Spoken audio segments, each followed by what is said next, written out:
प्रेम से बोलो श्री सत्यनारायण भगवान की जय। श्री सत्यनारायण व्रत कथा का प्रथम अध्याय। एक समय की बात है, नैमिषारण्य तीर्थ में शौनकादि 88,000 ऋषियों ने श्री सूत जी से पूछा कि हे प्रभु, इस कलयुग में वेद विद्या रहित मनुष्यों को प्रभु भक्ति किस प्रकार मिल सकती है तथा उनका उद्धार कैसे होगा।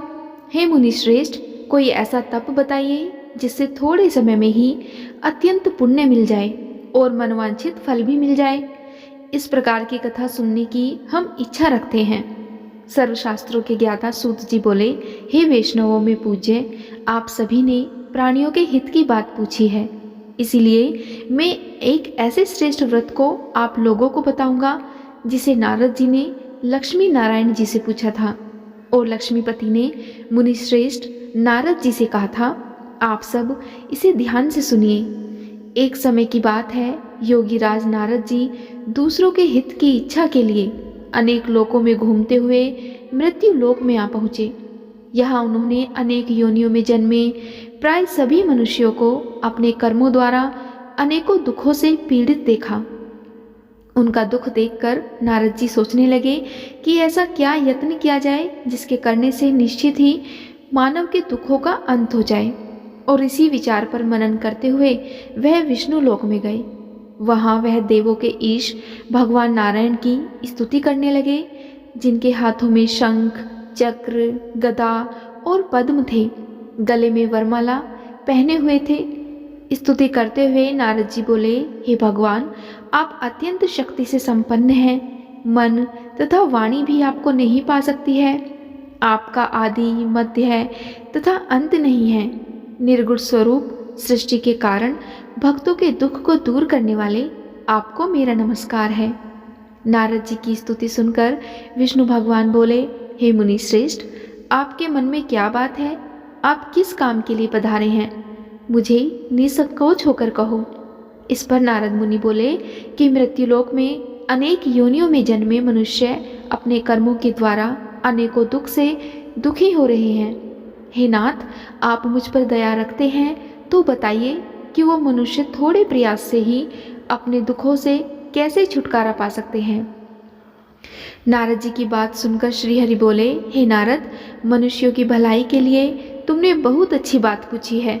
जिसके करने से मनुष्य मोह से छूट जाता है, वह बात मैं तुमसे कहता हूँ, उसे सुनो। स्वर्गलोक व मृत्युलोक दोनों में एक दुर्लभ उत्तम व्रत है जो पुण्य देने वाला व्रत है। आज प्रेमवश होकर मैं उसे तुमसे कहता हूँ। श्री सत्यनारायण भगवान का यह व्रत अच्छी तरह विधान पूर्वक करके मनुष्य तुरंत ही यहाँ सुख भोग कर मरने के बाद मोक्ष को प्राप्त करता है। श्री हरि के ऐसे वचन सुनकर नारद जी बोले कि उस व्रत का फल क्या है और उसका विधान क्या है। यह व्रत किसने किया था? इस व्रत को किस दिन करना चाहिए? मुझे सभी कुछ विस्तार से बताएं। नारद जी की बात सुनकर श्रीहरि बोले, दुख व शोक को दूर करने वाला यह व्रत सभी स्थानों पर विजय दिलाने वाला है। मानव को भक्ति व श्रद्धा के साथ शाम को श्री सत्यनारायण की पूजा धर्म परायण होकर ब्राह्मण व बंधुओं के साथ करनी चाहिए। भक्ति भाव से ही नैवेद्य, केले का फल, घी, दूध और गेहूं का आटा सवाया ले। गेहूं के स्थान पर साठी का आटा, शक्कर तथा गुड़ लेकर वह सभी भक्षण योग्य पदार्थों को मिलाकर भगवान का भोग लगाएं। ब्राह्मणों सहित बंधु बांधवों को भी भोजन कराएं। उसके बाद स्वयं भोजन करें। भजन कीर्तन के साथ भगवान की भक्ति में लीन हो जाएं। और इस तरह से सत्यनारायण भगवान का यह व्रत करने पर मनुष्य की सारी इच्छाएं पूरी होती हैं। इस कलिकाल अर्थात कलयुग में मृत्युलोक में मोक्ष का यही एक सरल उपाय बताया गया है। इति श्री सत्यनारायण व्रत कथा का प्रथम अध्याय संपूर्ण होता है। अब सुनते हैं श्री सत्यनारायण व्रत कथा का दूसरा अध्याय। सूत जी बोले, हे ऋषियों, जिसने पहले समय में इस व्रत को किया था उसका इतिहास अब मैं तुमसे कहता हूँ, तुम ध्यान पूर्वक सुनो। सुंदर काशीपुरी नगरी में एक अत्यंत निर्धन ब्राह्मण रहता था। भूख प्यास से परेशान वह धरती पर घूमता रहता था। ब्राह्मणों से प्रेम करने वाले भगवान ने एक दिन ब्राह्मण का वेश धारण करके उसके पास जाकर पूछा कि हे विप्र, नित्य दुखी होकर तुम पृथ्वी पर क्यों घूमते हो? भगवान की बात सुनकर दीन ब्राह्मण बोला, मैं निर्धन ब्राह्मण हूँ, भिक्षा के लिए धरती पर घूमता हूँ। हे भगवान, यदि आप इसका कोई उपाय जानते हो तो जरूर बताइए। व्रत ब्राह्मण कहता है कि सत्यनारायण भगवान मनोवांछित फल देने वाले हैं, इसीलिए तुम उनका पूजन करो। इसे करने से मनुष्य सभी दुखों से मुक्त हो जाता है। व्रत ब्राह्मण बनकर आए सत्यनारायण भगवान उस निर्धन ब्राह्मण को व्रत का सारा विधान बताकर अंतर्ध्यान हो गए। अब ब्राह्मण मन ही मन सोचने लगा कि जिस व्रत को व्रत ब्राह्मण करने को कह गया है, मैं उसे जरूर करूँगा। और यह निश्चय करने के बाद उसे रात में नींद नहीं आई। वह सवेरे उठकर सत्यनारायण भगवान के व्रत का निश्चय कर भिक्षा के लिए चला गया। उस दिन निर्धन ब्राह्मण को भिक्षा में बहुत धन मिला, जिससे उसने बंधु बांधवों के साथ मिलकर श्री सत्यनारायण भगवान का व्रत संपन्न किया।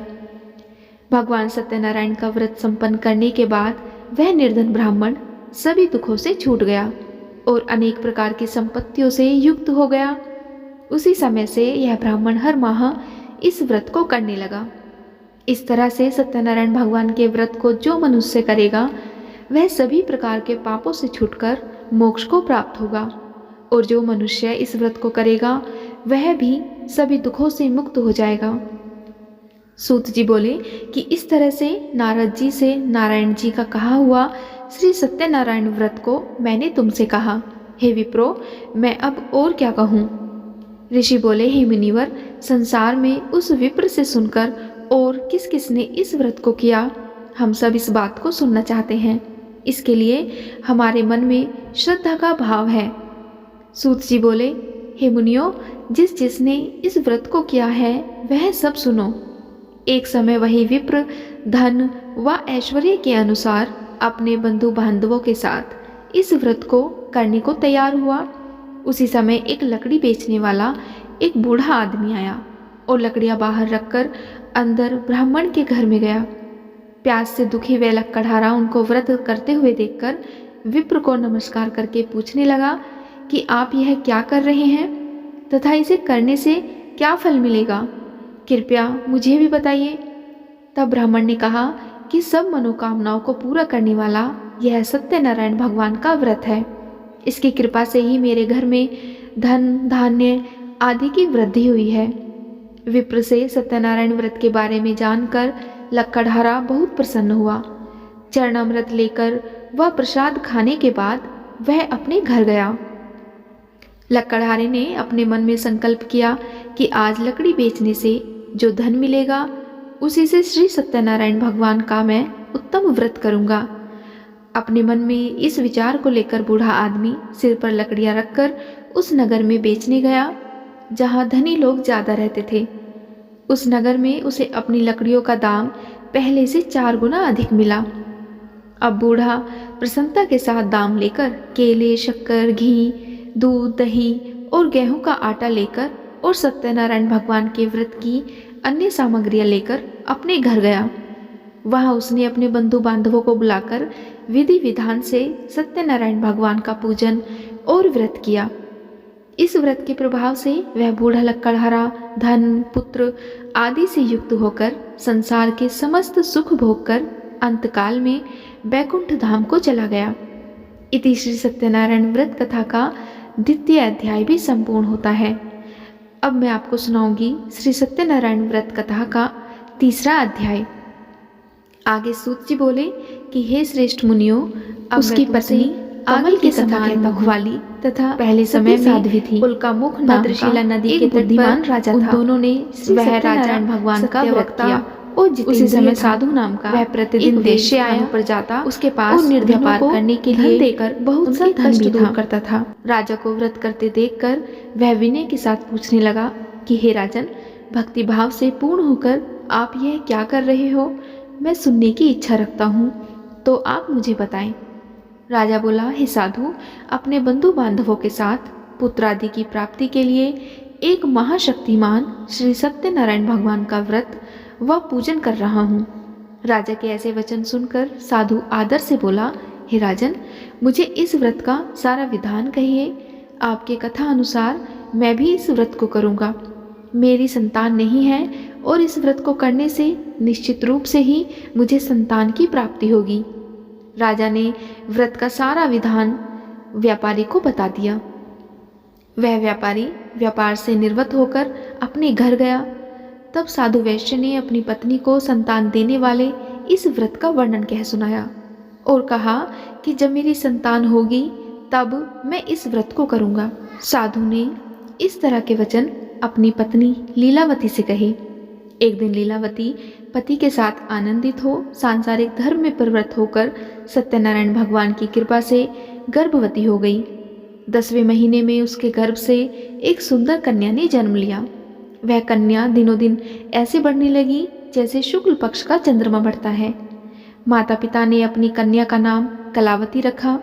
एक दिन लीलावती ने मीठे शब्दों में अपने पति को याद दिलाया कि आपने सत्यनारायण भगवान के जिस व्रत को करने का संकल्प किया था उसे करने का समय आ गया है। आप इस व्रत को करिए। तब साधु बोला कि हे प्रिय, इस व्रत को मैं उसके विवाह पर करूँगा। इस प्रकार अपनी पत्नी को आश्वासन देकर वह नगर को चला गया। कलावती पिता के घर में रहकर वृद्धि को प्राप्त हो गई। साधु ने एक बार नगर में अपनी कन्या को सखियों के साथ देखा तो तुरंत ही दूत को बुलाया और कहा कि मेरी कन्या के योग्य वर देख कर आओ। साधु की बात सुनकर दूत कंचन नगर में पहुंचा और वहां देखभाल कर लड़की के सुयोग्य वणिक पुत्र को ले आया। सुयोग्य लड़के को देखकर साधु ने बंधु बांधवों को बुलाकर अपनी पुत्री का विवाह उसके साथ कर दिया। लेकिन दुर्भाग्य की बात यह है कि साधु ने अभी भी श्री सत्यनारायण भगवान का व्रत नहीं किया। इस पर श्री भगवान क्रोधित हो गए और श्राप दिया कि साधु को अत्यधिक दुख मिले। अपने कार्य में कुशल साधु बनिया जमाई को लेकर समुद्र के पास स्थित होकर रत्नासारपुर नगर में गया। वहां जाकर दामाद और ससुर दोनों मिलकर चंद्रकेतु राजा के नगर में व्यापार करने लगे। एक दिन भगवान सत्यनारायण की माया से एक चोर राजा का धन चुरा कर भाग रहा था। उसने राजा के सिपाहियों को अपना पीछा करते देख चुराया हुआ धन वहां रख दिया जहां साधु अपनी जमाई के साथ ठहरा हुआ था। राजा के सिपाहियों ने साधु वैश्य के पास राजा का धन पड़ा देखा तो वह ससुर जमाई दोनों को बांधकर प्रसन्नता से राजा के पास ले गए और कहा कि उन दोनों चोरों को हम पकड़कर ले आए हैं। अब आप आगे की कार्रवाई करें। राजा की आज्ञा से उन दोनों को कठिन कारावास में डाल दिया गया और उनका सारा धन भी उनसे छीन लिया गया। श्री सत्यनारायण भगवान के श्राप से साधु की पत्नी भी बहुत दुखी हुई। घर में जो धन रखा था उसे चोर चुरा कर ले गए। शारीरिक तथा मानसिक पीड़ा व भूख प्यास से अति दुखी होकर अन्न की चिंता में कलावती के ब्राह्मण के घर गई। वहां उसने श्री सत्यनारायण भगवान का व्रत होता देखा। फिर कथा भी सुनी और प्रसाद ग्रहण करके वह रात को घर वापस आई। माता के कलावती से पूछा कि हे पुत्री, तुम अब तक कहाँ थी? तेरे मन में क्या है? तब कलावती ने अपनी माता से कहा कि हे माता, मैंने एक ब्राह्मण के घर में श्री सत्यनारायण भगवान का व्रत देखा है। कन्या के वचन सुनकर लीलावती भगवान के पूजन की तैयारी करने लग गई। लीलावती ने परिवार व बंधुओं के सहित श्री सत्यनारायण भगवान का पूजन किया और उनसे वर मांगा कि मेरे पति तथा जमाई शीघ्र घर आ जाएं। साथ ही यह भी प्रार्थना की कि हम सबका अपराध क्षमा करें। श्री सत्यनारायण भगवान इस व्रत से संतुष्ट हो गए और राजा चंद्रकेतु को सपने में दर्शन देकर कहा कि हे राजन, तुम उन दोनों वैश्यों को छोड़ दो और तुमने उनका जो धन लिया है उसे भी वापस कर दो। अगर तुमने ऐसा नहीं किया तो मैं तुम्हारा धन, राज्य व संतान सभी को नष्ट कर दूंगा। राजा को यह सब कहकर वह अंतर्ध्यान हो गए। प्रातःकाल सभा में राजा ने अपना सपना सबको सुनाया और फिर बोले कि वणिक पुत्रों को कैद से मुक्त करके सभा में लाओ। दोनों ने आते ही राजा को प्रणाम किया। तब राजा ने मीठी वाणी में कहा कि हे महानुभावों, भाग्यवश ऐसा कठिन दुख तुम्हें प्राप्त हुआ है, लेकिन अब तुम्हें कोई भय नहीं है। ऐसा कहकर राजा ने उन दोनों को नए वस्त्राभूषण भी पहनाए और जितना धन उनका लिया था उससे दुगना धन वापस कर दिया। दोनों वैश्य अपने घर को चल दिए। इति श्री सत्यनारायण व्रत कथा का तीसरा अध्याय संपूर्ण। अब मैं आपको सुनाऊंगी श्री सत्यनारायण व्रत कथा का चौथा अध्याय। सूत जी बोले, वैश्य ने मंगलाचार करके अपनी यात्रा आरंभ की और अपने नगर की ओर चल दिया। उनके थोड़ी दूर जाने पर एक दंडी वेशधारी श्री सत्यनारायण ने उनसे पूछा, हे साधु, तेरी नाव में क्या है? अभिवाणी वणिक हंसता हुआ बोला, हे दंडी, आप क्यों पूछते हो? क्या धन लेने की इच्छा है? मेरी नाव में तो बेल व पत्ते भरे हुए हैं। वैश्य के कठोर वचन सुनकर भगवान बोले कि तुम्हारा वचन सत्य हो। दंडी ऐसे वचन कहकर वहां से दूर चले गए। कुछ दूर जाकर समुद्र के किनारे बैठ गए। दंडी के जाने के बाद साधु वैश्य ने नित्य क्रिया के पश्चात नाव को ऊंची उठते देखकर अचंभा माना और नाव में बेल पत्ते आदि देखकर वह मूर्छित होकर जमीन पर गिर गया। मूर्छा खुलने पर वह अत्यंत शोक में डूब गया। तब उसका दामाद बोला कि आप शोक न मनाएं, यह दंडी का श्राप है, इसीलिए हमें उनकी शरण में जाना चाहिए, तभी हमारी मनोकामनाएं पूरी होंगी। दामाद की बात सुनकर वह दंडी के पास पहुंचा और अत्यंत भक्तिभाव नमस्कार करके बोला कि मैंने आपसे जो जो असत्य वचन कहे थे उनके लिए आप मुझे क्षमा कर दें। ऐसा कहकर वह महान शोकातुर होकर रोने लगा। तब दंडी भगवान बोले, हे वणिक पुत्र, मेरी आज्ञा से बार बार तुम्हें दुख प्राप्त हुआ है, तू मेरी पूजा से विमुख हुआ। तब साधु बोला, हे भगवान, आपकी माया से ब्रह्मा आदि देवता भी आपके रूप को नहीं जानते, तब मैं अज्ञानी कैसे जान सकता हूँ? आप मुझ पर प्रसन्न हो जाए। अब मैं सामर्थ्य के अनुसार आपकी पूजा करूँगा। आप मेरी रक्षा करो और पहले के समान नौका में धन भर दो। साधु वैश्य के भक्तिपूर्वक वचन सुनकर भगवान अत्यंत प्रसन्न हो गए और उसकी इच्छा अनुसार वरदान देकर अंतर्ध्यान हो गए। ससुर जमाई जब नाव पर आए तो नाव धन से भरी हुई थी। फिर वही अपने अन्य साथियों के साथ सत्यनारायण भगवान का पूजन करके अपने नगर को चल दिए। जब वे दोनों नगर के नज़दीक पहुँचे तो दूत को घर पर खबर करने के लिए भेज दिया। दूत साधु की पत्नी को प्रणाम कर कहता है कि मालिक अपने दामाद सहित नगर के निकट आ गए हैं। दूत की बात सुनकर साधु की पत्नी लीलावती ने बड़े हर्ष के साथ सत्यनारायण भगवान का पूजन करके अपनी पुत्री कलावती से कहा कि मैं अपने पति के दर्शन करने के लिए जाती हूँ, तू सारा कार्य पूर्ण करके शीघ्र आ जाना। माता के ऐसे वचन सुनकर कलावती जल्दी में प्रसाद छोड़कर अपने पति के पास चली गई। प्रसाद की अवज्ञा के कारण श्री सत्यनारायण भगवान रुष्ट हो गए और नाव सहित उसके पति को पानी में डुबो दिया। कलावती अपने पति को वहां न पाकर रोती हुई जमीन पर गिर गई। नौका को डूबा हुआ देख व कन्या को रोता हुआ देख साधु दुखी होकर बोला कि हे प्रभु, मुझसे तथा मेरे परिवार से जो भूल हुई है उसे क्षमा करें। साधु के ऐसे दीन वचन सुनकर श्री सत्यनारायण भगवान प्रसन्न हो गए और आकाशवाणी हुई कि हे साधु, तेरी कन्या मेरे प्रसाद को छोड़कर आई है, इसीलिए उसका पति अदृश्य हो गया है। यदि वह घर जाकर प्रसाद खाकर लौटती है तो इसे इसका पति अवश्य मिलेगा। ऐसी आकाशवाणी सुनकर कलावती घर पहुंचकर प्रसाद खाती है और फिर आकर अपने पति के दर्शन करती है। उसके बाद साधु अपने बंधु बांधवों सहित श्री सत्यनारायण भगवान का विधि विधान से पूजन करता है और इस लोक के सुख भोग कर वह अंत में स्वर्ग लोक को जाता है। इति श्री सत्यनारायण व्रत कथा का चौथा अध्याय समाप्त। अब मैं आपको पांचवा अध्याय सुनाती हूँ। सूत जी बोले, हे ऋषियों, मैं एक और कथा सुनाता हूँ, उसे भी ध्यानपूर्वक सुनो। प्रजापालन में लीन तुंगध्वज नाम का एक राजा था। उसने भी भगवान का प्रसाद त्याग कर बहुत ही दुख स्नान किया। एक बार वन में जाकर वन्य पशुओं को मारकर वह एक बड़ के पेड़ के नीचे आया। वहां उसने ग्वालों को भक्तिभाव से अपने बंधुओं सहित श्री सत्यनारायण भगवान का पूजन करते देखा। अभिमानवश राजा ने उन्हें देखकर भी पूजा स्थान में नहीं गया और ना ही उसने भगवान को नमस्कार किया। ग्वालों ने राजा को प्रसाद दिया, लेकिन उसने वह प्रसाद नहीं खाया और प्रसाद को वहीं छोड़कर वह अपने नगर को चला गया। जब वह नगर में पहुंचा तो वहाँ सब कुछ तहस नहस हुआ पाया। तो वह शीघ्र ही समझ गया कि यह सब भगवान ने ही किया है। वह दोबारा उन ग्वालों के पास पहुंचा और विधि पूर्वक पूजा करके प्रसाद खाया तो श्री सत्यनारायण भगवान की कृपा से सब कुछ पहले के जैसा हो गया और दीर्घकाल तक सुख भोगने के बाद मरणोपरांत उसे स्वर्गलोक की प्राप्ति हुई। जो मनुष्य परम दुर्लभ इस व्रत को करता है तो भगवान सत्यनारायण की अनुकंपा से उसे धन और धान्य की प्राप्ति होती है।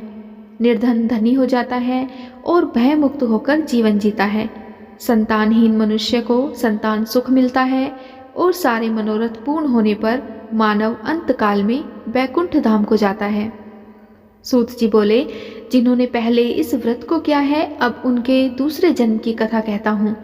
व्रत शतानंद ब्राह्मण ने सुदामा का जन्म लेकर मोक्ष की प्राप्ति की। लक्कड़हारे ने अगले जन्म में निषाद बनकर मोक्ष प्राप्त किया। उल्कामुख नाम का राजा दशरथ होकर बैकुंठ को गया और साधु नाम के वैश्य ने मोर ध्वज बनकर अपने पुत्र को आरे से चीरकर मोक्ष पाया। महाराज तुंगध्वज ने स्वयंभू होकर भगवान में भक्ति युक्त होकर कर्म करके मोक्ष पाया। इसी तरह से श्री सत्यनारायण व्रत कथा का 5वां अध्याय भी संपूर्ण होता है। तो ये थी श्री सत्यनारायण भगवान की व्रत कथा। उम्मीद है आपको आज की वीडियो अवश्य पसंद आई होगी। अगर आपको आज की वीडियो पसंद आए तो वीडियो को लाइक और चैनल को सब्सक्राइब जरूर करिएगा और कमेंट बॉक्स में श्री सत्यनारायण भगवान की जय अवश्य लिखिएगा। जय श्री कृष्णा, राधे राधे, ओम नमः शिवाय।